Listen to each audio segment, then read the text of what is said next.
Hey, what's up, guys? My name is Zach, and in today's audio newsletter, I'm going to answer the following question. Is it rude not to reply to a text message? Yes, it is rude not to reply to a text message because in reality, it only takes a few seconds to compose and send a reply.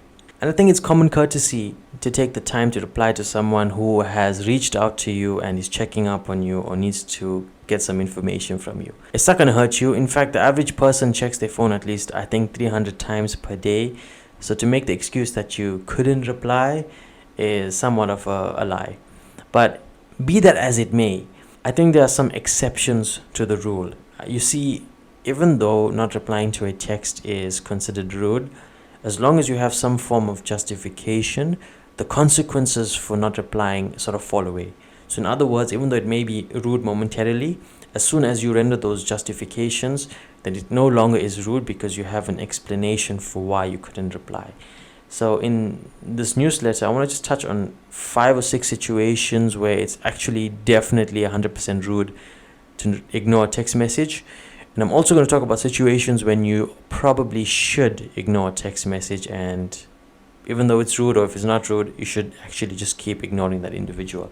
So, first of all, when it has to do with business, ignoring text messages that are related to business or your professional life is not only rude, it's unprofessional, and it's embarrassing. It's something I pride myself on is being punctual but also being reliable, but I wasn't always this way.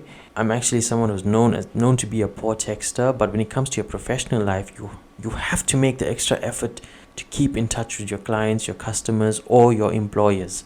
If you don't, you're going to come across as unreliable, and you also risk costing the company, the business, or yourself money, because time wasted is money wasted. So when it comes to business messages, it's rude, but it's also unprofessional and unreliable to ignore a business text message. Okay, so the second situation when it is rude to ignore a text message is when it is a life or death situation. If someone is reaching out to you because their life is in danger and you don't even take a minute to reply to them, even if you can't help them, that's rude. That's rude, and I think it's kind of a bad thing. So moralistically, you're gonna have to really judge that upon what you can live with and what you can't.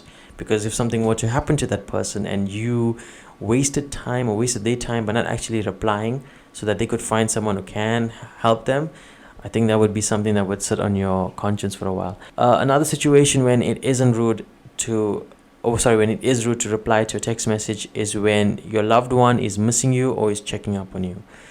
Look, I get it. We're all busy and we all want to sort of pursue our passions, our career, our goals. But the people in our life who we usually take for granted are not always going to be in our lives. That doesn't mean that they're going to necessarily leave us or stop talking to us. But hey, look, everyone is fallible. Everyone is going to pass away at some time, and you never know when someone could be taken away from you. So be sure that you can live with the consequence of not replying to someone, especially a loved one who took the time to check up on you. The next situation when it is rude to ignore a text message is when you're not busy at all. Like I mentioned earlier, even though it's rude not to reply to text message, if you have a justification for it and it's fair and reasonable, then that rudeness or that consequences of it fall away. Now, if you're not busy and you have no excuse for ignoring someone's text message and they are related to you in your personal life or professional life, it's rude. There's really no justification for it. The next situation is when someone is trying to confide in you. Now, most of the time, people who try to confide to you are going to be people who trust you and people in your personal life. Now, if you were to just ignore their message, then it's going to make them feel really rejected or hurt. So if I were you, I would actually reach out and say, hey, look, listen, I am kind of busy right now. I'm unavailable, but I really appreciate you opening up to me. As soon as I can make some time, I'm going to give you my complete attention. I think that's a lot better than just ignoring the text message because it is rude. The last situation when I think it is rude to ignore text messages when someone is doing you a favor, and I notice this with people, is when they need help. They're very punctual, they're very, very efficient at replying to your text messages or your calls. As soon as they get help, then suddenly the text messages are far in between. It's not cool. If someone takes the time to help you, the least you can do is continue texting them after the help has been offered and delivered. So If you really if you don't want to upset someone and make them feel used, I would highly advise you to reply to those text messages. Okay, so with that being said, I want to touch on situations when, even though it's rude or if it's not rude, you should still just ignore these text messages. So when you are unavailable and busy. Now, like I said earlier, being busy and unavailable is a justification that can be reasonable and fair. So if you're busy with something important in your life, or even if you're not doing a work or business related thing, if you're with someone important and you're trying to give them all of your attention, ignoring your phone or your text messages is fine, in my opinion. The second situation when you need time to think. Now, I'm an impulsive individual and I wear my heart on my sleeve, which often gets me in trouble. I don't really think about the things I should be saying, and that actually causes more issues than I need in my life. So, what I would suggest is, even though you're not replying to someone immediately, taking the time to think and ponder and analyze your feelings is far more respectful than just saying something for the sake of saying it. So even though you're making that person wait, I think the wait is justifiable and to their benefit. The next situation when ignoring a text is actually preferable is when you are being stalked. Like, don't give these kind of individuals any leeway. Don't give them any rope to work with.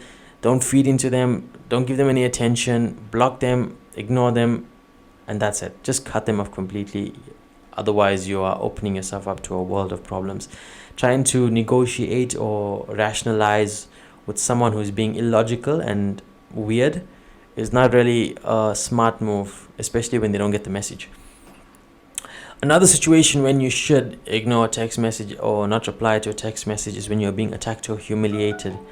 The way you do that is by selecting whether they deserve any response from you after their putrid text and behavior.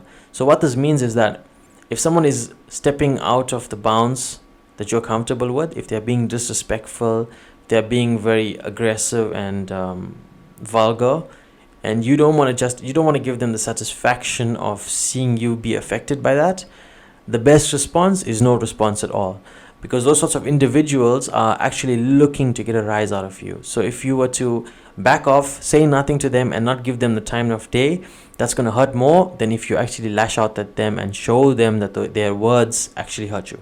The last situation when it's perfectly okay to ignore someone is when you're trying to move on from an ex. I don't necessarily agree with the idea that you should be friends with your ex. When a chapter of your life has ended, it's best to move on to the next one without holding on to that which is past. And it's a difficult thing to do, moving on. Most people who struggle to move on from the past understand what I'm talking about. So you have no choice but to ignore your ex, because remaining in contact with them will only add fuel to your loneliness, sadness, depression, or pain. So for the sake of your own happiness and well-being, ignoring your ex is the best thing to do.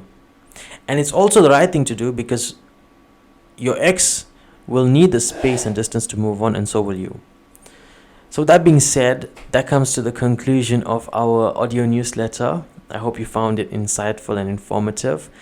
If you'd like to read up more on each of these situations, please head over to my site, theattractiongame.com. I've linked it in the description box below to this article, and you can read up on how these situations play out in real life and ways in which you can navigate whether a situation requires you to reply or not to reply. Thank you, and I'll see you in the next one. Hey, what's up guys? My name is Zach, and in today's audio newsletter, I'm going to answer